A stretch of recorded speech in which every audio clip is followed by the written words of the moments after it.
Huwag ka nang umasang babalik pa.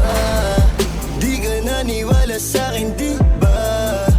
Ba't ngayon ika'y nangangamusta? Tawagan kita, sabi mo, sagot ko wag na. Wag na, wag ka nang umasang ako'y babalik pa sa'yo. Di kita gusto, yun ang totoo. Sa iba ka na lang magpasalo. Nagparamdam ka sa'kin, tanong anong balita. Sabay sagot ka kung pwede pang batay.